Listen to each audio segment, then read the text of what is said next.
नमस्कार। आज हम हरिकेश की कथा कर रहे हैं, ठीक है, शिव पुराण से। तो आप सुनिएगा।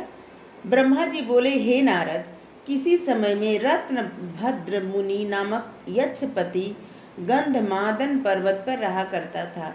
उसका परिवार बहुत बड़ा था और सभी सुख सामग्रियां उसके घर में उपस्थित थी। वह सब यज्ञों का राजा था। वह परम सुंदर तथा महातेजस्वी था। वह शिव जी की भक्ति में सदैव संलग्न रहता था, सदैव लीन रहता था शिव जी की भक्ति में।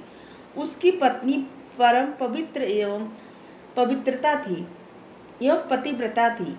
रत्नभद्र भी उससे बहुत स्नेह करता था। दोनों पति पत्नी संसार की भलाई के निमित्त शुभ कार्य करते थे और उससे शिव जी को प्रसन्न रखते थे। वे साधु संतों को शिव जी के समान समझकर उनकी सब प्रकार से सेवा करते थे। वे प्रतिदिन पार्थिव पूजन करते थे, भस्म लगाते थे, रुद्राक्ष की माला धारण करते थे और शिव जी का भजन किया करते थे। हे नारद, उनके पूर्णभद्र नामक एक पुत्र था। वह भी अपने माता पिता के समान गुणी और शिव भक्त था। माता पिता उसकी सेवा तथा शुभ कर्मों से सदैव प्रसन्न रहा करते थे। जब रत्नभद्र मुनि और उसकी पत्नी की मृत्यु प्राप्त हुए तो दोनों मुक्त होकर शिवपुरी में जा पहुंचे। पूर्णभद्र ने उनका यथाविधि दाह संस्कार किया। फिर वह अपनी चतुरंगिणी सेना सहित आनंद पूर्वक राज्य करने लगा। हे नारद, भाग्यवश पूर्णभद्र को कोई संतान नहीं थी। तब एक दिन उसने अपने मन में यह विचार किया कि पुत्र दोनों लोकों में आनंद प्रदान करने वाला होता है। गृहस्थ आश्रम की शोभा होता है और गृहस्थ आश्रम की शोभा पुत्र से ही होती है। वही अपने माता पिता को स्वर्ग में पहुंचाता है और वही दुख सागर में डूबे हुए माता पिता को नाव के समान होता है। बिना पुत्र के किसी भी उपाय द्वारा वंश नहीं चलता। अस्तु, जब तक पुत्र की प्राप्ति न हो तब तक मेरा जीवन व्यर्थ है। हे नारद, इस प्रकार पुत्र की चिंता में पड़ने से उसका संपूर्ण आनंद दुख में बदल गया और उसे सभी पदार्थ अशुभ तथा व्यर्थ में प्रतीत होने लगे। पूर्णभद्र की पत्नी कनक कंदला पवित्र व्रता, पतिव्रता, शिव भक्ता तथा परम धर्मात्मा थी।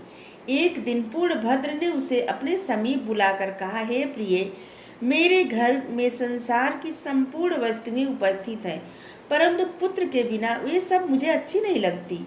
मैं क्या करूं, कहाँ जाऊं और किस प्रकार दुख को दूर करूं, यह समझ में नहीं आता। उस समय उसकी स्त्री ने धैर्य बंधाते हुए कहा, हे स्वामी, आप बुद्धिमान होकर भी इस प्रकार दुख क्यों कर रहे हैं? उपाय करने से कोई भी वस्तु अप्राप्य नहीं रहती। मैं आपको एक उपाय बताती हूँ। जो लोग भगवान सदाशिव के भक्त हैं उन्हें संसार में कोई वस्तु अप्राप्य नहीं रहती, मतलब कि सब कुछ पाते हैं।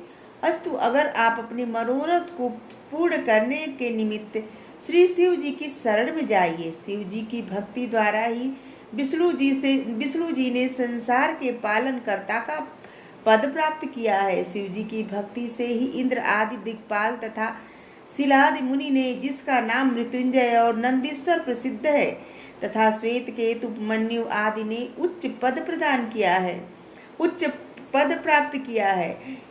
इस प्रकार जिसने भी शिव जी की सेवा की उसी ने अपनी मनोभिलाषा को सब प्रकार से प्राप्त किया है। हे स्वामी, सभी वेद पुराण कहते हैं कि शिव जी अपने भक्तों पर शीघ्र ही प्रसन्न होकर उन्हें इच्छित वरदान देते हैं। वास्तु आप भी निश्चय पूर्वक उन्हीं शिव जी की शरण में जाइए। हे नारद, अपनी पत्नी की बात सुनकर पूर्णभद्र अत्यंत आनंदित हुआ। तब वह शिव भक्ति में संलग्न हो गया। शिव जी के समीप काशीपुरी में जा पहुंचा। वह नाद विद्या में अत्यंत प्रवीण था। अस्तु, उसने भली भांति गाना गाकर शिव जी को प्रसन्न किया। उसने 21 मूर्छना, 551 ताने तथा अनेक शाखाओं से युक्त 12 श्रुति वेद शिव जी को सुनाए। उसके गायन को सुनकर शिव जी अत्यंत प्रसन्न हुए और बोले, हे पूर्णभद्र, हम तुम पर बहुत प्रसन्न हैं और अब तुम्हारी जो इच्छा हो वह वरदान हमसे मांग लो। यह सुनकर पूर्णभद्र शिव जी के चरणों का ध्यान धरकर उनकी स्तुति और प्रशंसा करने लगा। इसके बाद कल के अध्याय